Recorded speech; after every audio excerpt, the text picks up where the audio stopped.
어찌하여 전능자가, 이런 제목으로 욥기 강의를 이어가겠습니다. 욥의 친구들뿐만이 아니라 욥 자신도 고난을 당하기 전까지는 하나님을 인과응보적인 하나님으로 그렇게 하나님의 공의를 믿었던 그런 자였습니다. 의인에게 보상하시고 악인에게 징벌을 내리시는 이런 하나님으로 욥 역시도 하나님을 그렇게 이해하고 있었죠.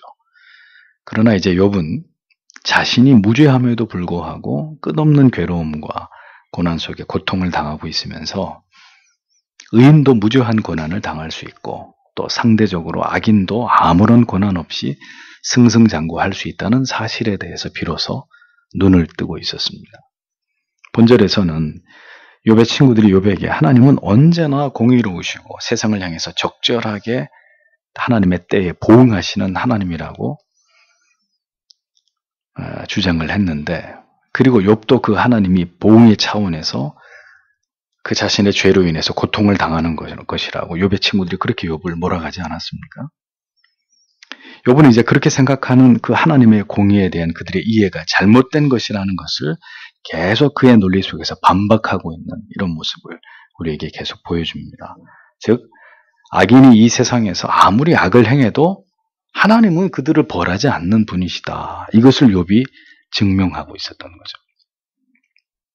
하나님께서 공의 가운데 마땅히 행하셔야 될 그 심판의 때를 하나님이 지키지 않는 분이다.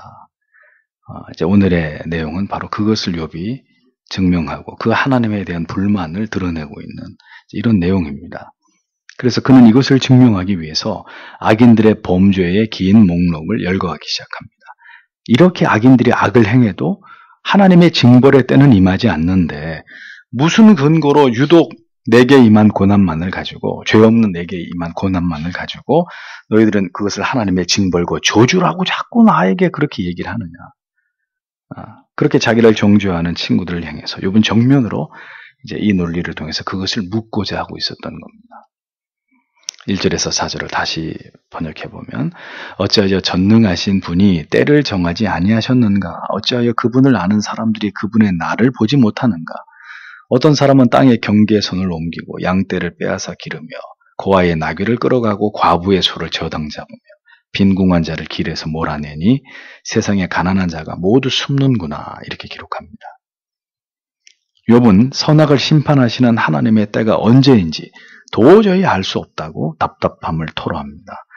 보세요. 어찌하여라는 이 히브리어로 강한 부정을 나타내는 단어가 두 번이나 반복되면서 욥의 이 자신의 이 답답함과 의문을 강하게 제기하고 있는 이런 1절의 내용을 볼 수 있죠. 하나님을 아는 사람들, 즉 하나님의 자녀들조차도 간절히 기다리는 이 하나님의 공의가 이루어지는 날들을 보지 못하고 있는 그런 이유가 도대체 뭐냐? 욥은 물어보는. 이어 욥은 악인이 마음껏 약자들을 상대로 이 세상에서 횡포를 저지르는 사실들을, 그 현실들을 고발합니다. 그래서 지교표를 옮긴다는 말은 땅의 경계표를 임의대로 옮겨서 약자의 땅을 이렇게 갈취하는 이 약탈을 의미하는 거죠. 또 양떼를 빼앗는 것 역시 악인들의 극악함을 보여주는 것이고, 고아의 나귀, 과부의 소를 몰수하는 행위, 그야말로 악행 가운데서 가장 악랄한 짓이죠. 가난한 자들의 그 터전으로부터 쫓아내는 억압과 착취 때문에 그 가난한 사람들이 모두 숨어서 살아야 되는 이런 지경에 이르러도 하나님의 공의의 심판은 이루어지지 않고 있다. 이렇게 욥이 얘기하고 있는 겁니다. 사람들은 왜 강자들 때문에 약자들이 피해를 당해야 하는지 알 수 없다고 말합니다. 우리는 그런 일들을 세상에서 매일 보고 살아가잖아요. 그래서 자연인들이 하는 얘기가 뭡니까? 그래서 우리는 하나님을 안 믿는 거라 이거죠. 하나님이라는 신이 있다면 이 세상에서 이 균형을 잡아야 될 거 아니냐. 하나님이 이퀄라이징을 해야 될 거 아니냐. 억울한 사람이 있게 만들면 안 되고, 열심히 일한 사람들이 그 대가를 받게 만들어야 되고, 악한 짓을 하는 사람들은 망하게 해야 되는 것이고, 아니 신이 있다면 이렇게 세상을 통제하면서 이렇게 다스려서 세상이 잘 굴러가도록 상식과 교행이 지켜지게 그렇게 해야 되는데, 신이 없으니까 세상이 이 모양 이 꼴 아니냐 이거죠. 신이 존재하면 왜 약자들, 억울한 사람들의 고통과 죽음을 방관하고 있는 것이냐? 이렇게 질문합니다. 그런데 하나님의 사람 욥이 똑같은 질문을 하고 있는 거죠. 하나님이 이렇게 악인들이 판을 치고 악을 저질러도 그분은 가만히 계시는 분이야. 이렇게 말하고 있는 겁니다. 5절에서 8절을 보십시오. 보아라. 그들은 광야의 들나귀처럼 일하러 나가 먹을 것을 부지런히 구하니 그와 자식을 위해 양식을 주는 것은 광야뿐이다. 그들은 들판에서 남의 곡식을 베고 악인의 포도원에서 남은 것을 긁어모으며 옷도 없이 벗은 채 밤을 지내며 추위 속에서 덮을 것이 없으며 그들은 산에서 소나기에 젖으며 피할 곳이 없어서 바위 밑에 있구나. 이렇게 적고 있습니다. 욥은 악인들의 횡포로 약자들이 얼마나 고통스러운 삶을 살아가고 있는지를 폭로합니다. 들나귀처럼 열악한 광야에서 일을 하고 수고하고 고생하면서 그들의 생계를 위해서 이렇게 살아가고 있는 모습을 설명합니다. 그래서 구약 성경이 명시한 대로 극빈한 이웃을 위해서 밭 한 구석에 남겨오는 그런 곡식들을 베어서 연명을 하고 악인들의 포도원에 남겨진 그 찌꺼기들, 그것으로 끼니를 대신하는 이런 비참한 삶을 가난한 사람들이 살고 있다. 옷이 없어 추위에 떨면서 추운 밤을 지새기 일수고 집이 없어서 산이나 바위 밑에서 비를 피해야 되는 이런 힘겨운 삶을 가난한 자들이 살아간다. 이렇게 욥이 이야기를 합니다. 이것이 악인에게 고통당하는 약자들의 삶인데 악인을 벌주고 의인을 상주는 하나님은 왜 이렇게 약한 자들이 고통을 당하는 현실에 대해서 외면하고 계시는지를 욥은 반문하고 있는 것입니다. 이런 얘기들이 지금 친구들의 논리를 반박하는 거죠. 죄 없는 나도 이렇게 고생하듯이 악인들도 너희들 말 같으면 하나님이 그때그때 징계하고 다 죽여버리고 다 불태워버리고 해야 되는데 잘만 살고 있지 않느냐? 그러면 내가 잘못된 거냐? 악인이 잘못된 거냐? 하나님이 잘못되신 거 아니냐? 이런 이야기입니다.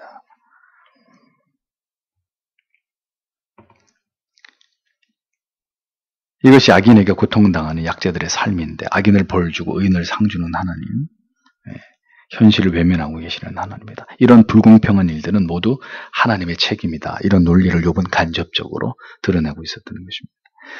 세상에 이렇게 고통당하는 자들이 있어도 하나님은 전혀 그들을 돌아보시지 않는다는 욥의 논리는 불신자들이 그것과 어떤 부분에서는 굉장히 닮아 있는 것을 볼 수 있습니다.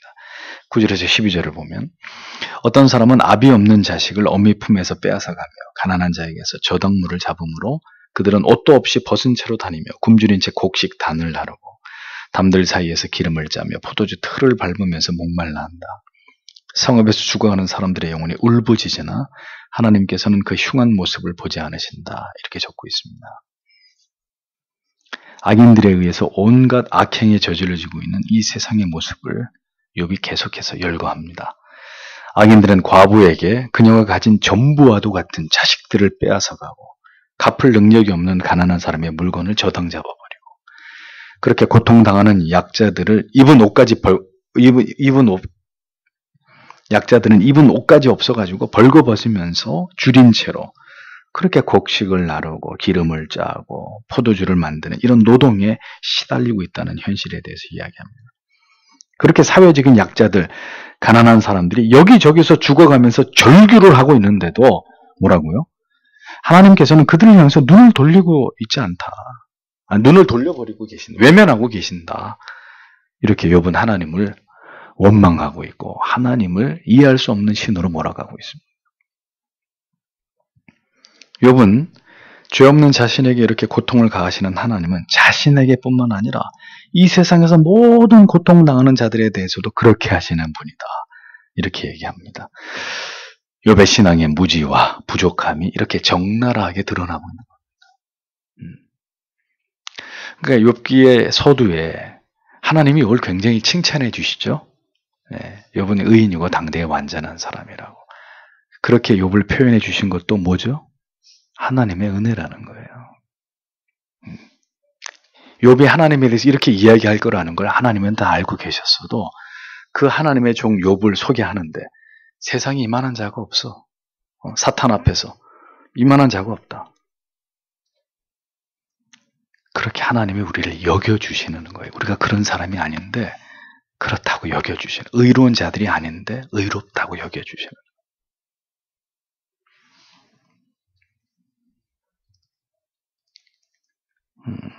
하나님을 아는 지식에 있어 이 세상의 모든 보편적인 고난과 고통을 해석하는 지식에 있어서 여전히 현저히 부족한 욥을 우리는 보게 됩니다. 그게 인간의 한계라는 거예요. 욥이 알면 하나님을 얼마나 알겠어요.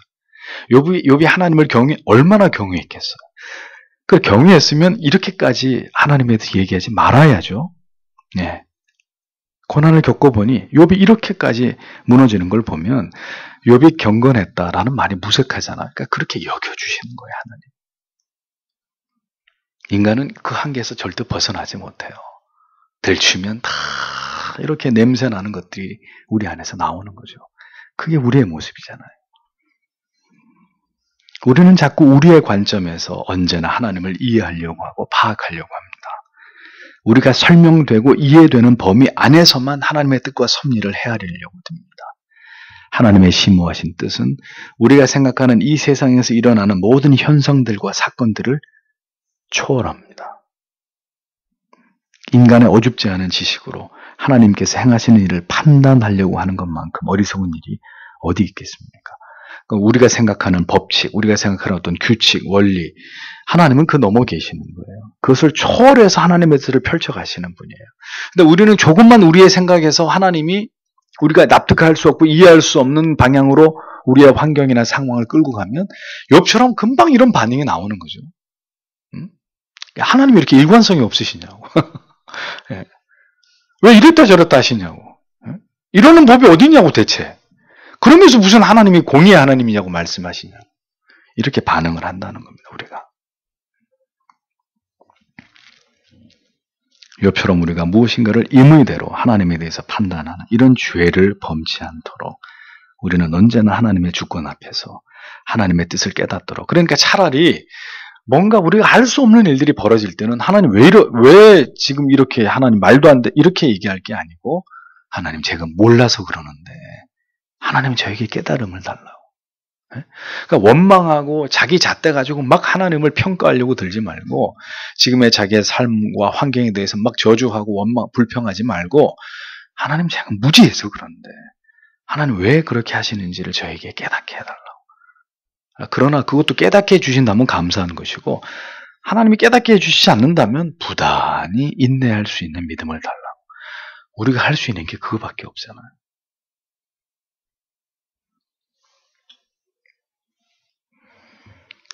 그러니까 이제 다음 주에 설교하겠지만 이런 식의 이야기보다는 하나님을 잡고 뒤 흔들면 답이 나온다. 그냥 잡고 그냥 죽어도 안 놓겠다고 이렇게 하면 하나님도 할 수 없이 손 들고 우리한테 지게 돼 있다. 차라리 이렇게 얘기해주면 뭔가 우리한테 굉장히 이렇게 좀 에너지가 오는 것 같죠. 그렇구나. 어디 한번 해보자. 끝장을 한번 보자. 이렇게 해서 뭔가 해결이라도 되겠는데 그냥 기다려. 내가 너에게 가르쳐 줄 때까지. 우린 그게 안 되는 거예요. 그럴 수 없다고 얘기하는 거죠. 욥은 그렇게 하나님께 방관하고 계시는 악인들에 대해서 다시 묘사합니다. 악인들은 빛이신 하나님을 거부하는 자들이라는 거죠. 13절에 17절 읽었나요, 지금? 안 읽었죠. 그들은 빛을 거역한 사람들이니 빛의 길을 알지 못하며 그 길에 머물지 아니한다. 살인자가 새벽에 일어나서 빈궁한 자와 가난한 자를 죽이고 밤에는 도둑질을 하며 가늠하는 자의 눈은 석양을 기다리고 아무 눈도 나를 보지 못할 것이라 얼굴을 변장한다. 그는 어두울 때 집으로 침입하고 낮에는 스스로 문을 닫고 숨어 있으니 빛을 알지 못한다. 그들이 아침을 죽음의 그림자같이 여기니 이는 죽음의 그림자의 공포를 잘 알기 때문이다. 이렇게 되어 있습니다. 욥은 그렇게 하나님께서 방관하고 계시는 듯한 그 악인들에 대해서 계속 이어서 묘사해요. 그래서 악인들은 빛이신 하나님을 거부하는 자들이고 빛된 길을 절대로 알 수 없는 그 길로 결코 행할 수 없는 자들이라고 말합니다. 악행을 저지르는 일들에 있어서 얼마나 열심인지 새벽부터 일어나가지고 약자들을 죽이고 늦은 밤까지 도적질을 일삼고 부지런히 그렇게 악을 행하고 있다고 고발합니다. 음행을 저지르는 창녀들은 길거리에서 날이 저물길만을 기다리고 자기를 속이고 변장한 채로 사람들을 유혹하고 있다고 얘기합니다. 도둑들은 낮에는 가만히 자기들 집에 문을 닫고 숨어 있다가 밤이 되면 악을 결행하는 자들로 그들은 결코 빛 되신 하나님과 진리를 깨닫지 못하는 어둠 가운데 있는 자들이라고 말하고 있습니다. 악인이 두려워하는 것은 아침이라는 빛이라는 겁니다. 그래서 그들은 아침을 밤으로 여기고 꼼짝도 하지 않고 모든 것이 어두움 속에 감추어지는 두려움의 밤이 되면 활개를 치고 그 어두움의 공포가 그들에게는 악을 향하기에 가장 적당한 때라는 걸 알고 그들은 그렇게 움직이는 자들이라고 말합니다. 욥은 하나님께서는 고통당하는 약자들에 대해서 외면하시고 악인을 방관하신다고 거듭 주장합니다. 그러나 욥은 이어서 악인들에 대해서 열거하면서 결국은 그 악인들도 그런데 멸망을 피할 수는 없다는 논리를 18절부터 20절, 이제 18절 이후에 전개해요. 그래서 욥기의 이 부분은 사실 많은 논란이 있었던 부분입니다. 어떤 신학자들 중 일부는 이 욥의 기록이 아니다. 욥이 이렇게 모순되고 이렇게 왔다 갔다 갈피를 잡지 못하는 이런 식의 논리를 이렇게 드러내는 것이 지금 성경의 문맥상 어울리지 않는다. 이건 욥의 친구 중에 누군가 했던 뭐 이상한 이런 논리들을 펴는데 다 이런 자에 배격하고 다 모두 욥의 이야기, 욥의 고백입니다. 왜 그런지 이제 뒤에 가서 말씀드리겠지만, 그러니까 보십시오. 이제 악인들은 하나님이 건드리지 않는다. 지금까지 그 얘기를 해놓고 악인은 무슨 소리냐? 다 멸망당한다. 이렇게 완전히 이제 논리를 180도 바꿔버리거든요. 그들이 물에 쓸려 빨리 떠내려가고 그 산업은 세상에서 저주를 받으니 그들이 다시는 포도원 길로 다니지 못할 것이다. 가뭄과 무더위가 눈 녹은 물을 말리듯이 수월히 죄 지은 사람들에게 그같이 할 것이다. 태가 그를 잊어버리고 구더기가 그를 달게 먹을 것이다. 그가 다시는 기억되지 못하니 불의가 나무처럼 꺾일 것이다. 이렇게 되어 있습니다. 결국 그렇게 약자들을 괴롭히고 압제하던 악인들은 속히 휩쓸려 사라져버릴 것이고 그들의 산업은 저주를 받아서 절대로 그들에게 다시 돌아가지 않을 것이고 가뭄과 더위가 지금처럼 물을 다 증발시켜버리듯이 지옥의 음부도 악인들을 그렇게 다 태워버릴 것이라고 말합니다. 악인은 결국 그렇게 멸망을 받아서 기억 속에서 사라져버리고 꺾여져 버릴 것이라고 욥이 말합니다. 그러니까 욥의 마음이 지금 둘로 나뉘어져서 고뇌하고 있다는 걸 알 수 있는 거죠. 악인의 횡포와 약자들의 고통과 절규를 하나님이 외면하시면서 하나님의 심판의 때를 늦추고 있다고 불평하면서 또 한편 욥은 그러나 악인들이 행하는 이 모든 극악함에 대해서는 반드시 하나님의 심판과 징계가 임하게 되고 그렇게 되어야 마땅하다는 이런 주장을 하고 있는 거예요. 그는 이렇게 악인에 대해서 약자들의 고통에 대해서 침묵하시는 하나님을 원망하면서도 악인들의 최후는 반드시 멸망할 것이라는 멸망되어야 될 것이라는 기대를 드러내고 있는 걸 볼 수 있죠. 따라서 악인은 반드시 징벌을 받아야 하고 자신 같은 죄 없는 무고한 의인은 반드시 하나님께로부터 건짐을 받아야 마땅하다라는 자기의 주장을 자기의 소망에 담아서 이렇게 지금 표현하고 있는 것이라고 우리가 그렇게 이해해야 된다는 겁니다. 21절에서 25절을 보면 그는 아이를 못 낳은 여인을 학대하고 과부에게 선을 베풀지 않는 자이다. 하나님께서 힘 있는 사람들을 그의 권능으로 끌어내시니 그분이 일어나시면 아무도 생명을 보장할 수 없다. 하나님께서 악한 자를 보호하셔서 평안하게 하시나 그분의 눈은 그들의 길을 보고 계신다. 그들은 높아져도 금방 사라지고 낮아져도 모든 사람처럼 모여질 것이니 곡식 이삭처럼 잘려질 것이다. 가령 그렇지 않다 하더라도 누가 나를 거짓말쟁이라 하며 내가 한 말들을 헛되다 하겠느냐. 마지막에 이렇게 기록되어 있습니다. 욥은 악인에 대한 마침내 임하는 하나님의 심판을 말합니다. 아마도 이는 자신의 간절한 바람이자 희망일 것입니다. 왜냐하면 이렇게 악인을 징벌하시는 하나님이라야 자신의 무죄한 고통에서도 하나님이 자기를 건져내실 거 아닙니까? 그러니까 욥은 이제 끝까지 그 희망을 버리지 않으려고 하는 거죠. 앞에서 한 얘기들도 틀린 얘기는 아니지만 그것은 다 하나님을 향한 원망이었지만 욥은 악인이 결국 망해야 된다. 그래야 나 같은 의인이 하나님께 신원을 받고 구원을 받을 수 있는 것이다. 그 얘기를 하려고 하는 거죠. 그래서 아이를 못 낳는 여인을 학대하고 과부를 불쌍히 여기지 않는 앞에서 쭉 열거해온 이런 악랄한 악인들의 최후는 이제 하나님께서 그들을 끌어내리시는 것이다. 하나님께서는 악인들의 모든 행위를 마치 보호하시고 그들에게 평안을 주시는 것처럼 침묵하고 계시는 것처럼 보이지만 뭐라 그러는 거예요? 하나님은 그들의 모든 악행을 다 지켜보고 계실 뿐이다 이거죠. 그 결과 아무리 그들이 스스로 악을 행하며 높아져도 그들은 순식간에 낮아질 것이고 결국은 때가 이르러 한 곳에 모여가지고 타작마당에서 쭉정이들처럼 혹은 곡식들처럼 이렇게 배임을 당하는 그런 신세가 될 것이다 라고 욥은 단언하고 있습니다.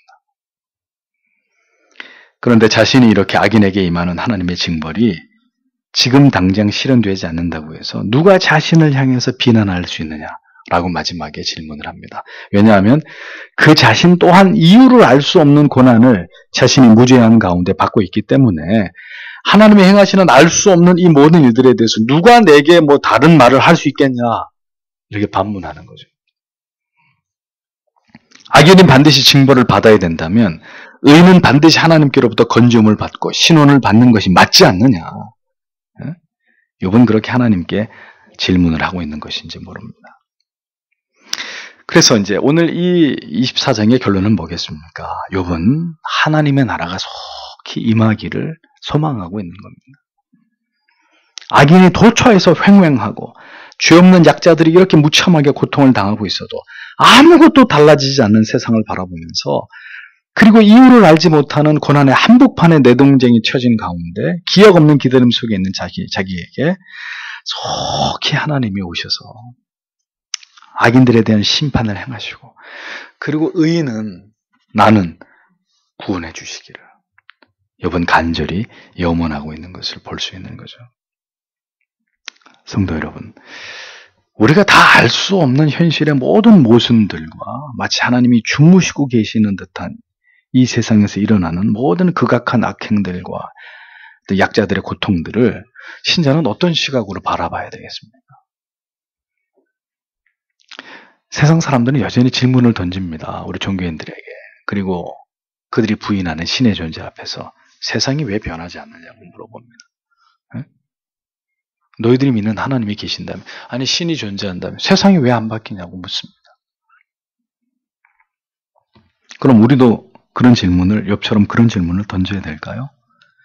우리가 생각하는 대로 세상이 돌아가지 않고 우리의 삶이 우리가 원하는 모습대로 진행되어 가지 않는다고 해서 우리는 하나님 뭐하고 계시냐고 그렇게 원망하고 하나님께 모든 책임을 돌려야 되나요? 하나님의 뜻은 지금도 이루어지고 있습니다. 아무것도 일어나지 않는다고 해서 모든 불의와 극악함이 이 세상에서 벌어지고 있고 여전히 무고한 사람들이 죽임을 당하고 고통을 받고 있다고 해서 하나님이 이 모든 것을 방치하고 계시는 무능한 신이십니까? 여러분들은 납득할 수 없는 어떤 상황 가운데 있다고 해서 하나님이 우리를 버리시는 것이고 하나님이 우리를 이끌어갈 수 없을 만큼 그분이 무능하신 하나님이신가요? 그럼 어떻게 이해해야 됩니까? 과정이라고 봐야 되는 거죠. 그리고 그러한 모든 모순들은 하나님이 이상한 것이 아니라 인간의 죄가 빚어내는 고통이고 그 모든 고통 또한 하나님의 더 높으신 선하신 뜻을 드러내시고 이루어 가시는 과정이라고 생각해야죠. 우리는 자꾸 우리의 보는 관점으로만 모든 걸 판단해 버리려고 하고 해석해 버리려고 하고 옳은 것 틀린 것 이분법적으로 모든 것들을 바라보고 판단하려고 하죠. 분명한 사실은 이 땅에서 괴로움과 고통과 모든 불합리함과 악의 번성을 보게 될 때 신자는 더욱 하나님께서 통치하시는 완전한 나라를 사모해야 되고 그것을 바라보면서 세상에 대한 모든 미련과 기대를 버리고 하나님의 나라를 소망해야 한다는 것입니다. 세상이 점점 더 악해지면 악해지고 그 악이 완전히 고착화됐다고 생각되어진다면 더더욱 영원한 나라를 소망할 수 있는 그런 신자들이 되어야 되는 거죠. 그 나라가 임할 때 이 땅의 모든 모순과 불의와 악의 번성과 모든 의인의 고통들은 그치고 이제 하나님의 신원하심을 통해서 모든 것이 회복되는 그런 하나님의 뜻이 이루어질 것이라는 믿음을 신자는 버려서는 안 되는 것입니다. 그러니까 성도 여러분, 어떻게 모든 것이 우리가 볼 때 다 합리적이어야 합니까? 에? 때로는 하나님이 우리의 모든 생각을 뒤엎는 정반대편에 우리를 있게 하실 수도 있는 거 아니에요? 그러면 다 그게 잘못이라고 우리가 판단하고 선언해야 되는 것입니까? 아니라는 거예요. 그 상황 가운데 두신 하나님의 뜻이 있다는 걸 우리가 알아야 되는 거죠. 그것을 판단하기 전에. 때로는 우리의 판단을 뒤집을 필요가 있는 것입니다. 내가 잘못 보고 있는 것일 수 있다고 인정할 수 있어야 되는 거죠. 그럴 때 뭔가가 보이는 거예요. 정말 하나님의 섭리가 무엇인지, 하나님의 뜻이 무엇인지가 깨달아지는 거죠. 하나님의 사람 욥도 아직 그 지경에는 이르지 못했고 그런 안목까지는 그가 갖추지 못했기 때문에 계속 이렇게 하나님 앞에 이러한 모습을 드러내고 있는 것을 우리가 보지 않습니까? 그러므로 성경은 이런 이야기들을 쭉 우리에게 풀어가면서 우리에게 이 교훈을 주고 있는 거예요. 왜 그러면 안 되는데? 하나님이 물으시는 거예요. 왜 내가 그러면 안 되는데? 네? 그러지 않는다고 해서 네가 지금 나를 의심하는 것이냐? 그러니까 이 욥기서를 우리가 이렇게 지나가면서 하나님이 하나님의 백성들에게 굉장히 어떤 면에서는 굉장히 수준 높은 믿음을 요구하신다는 걸 알 수 있는 거죠.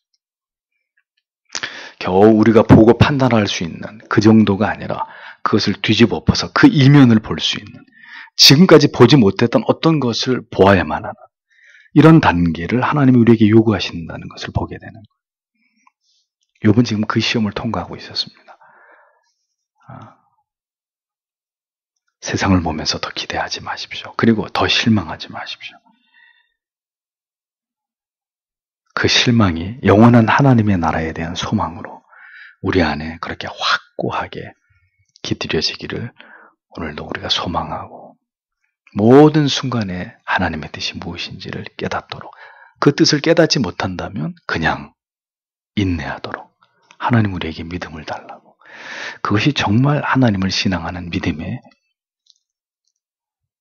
가장 하나님이 우리에게 바라시는 정중앙에 있는 그런 믿음의 내용이 될 수 있다고 성경은 오늘도 그것을 우리에게 가르치고 있는 것입니다. 기도하겠습니다.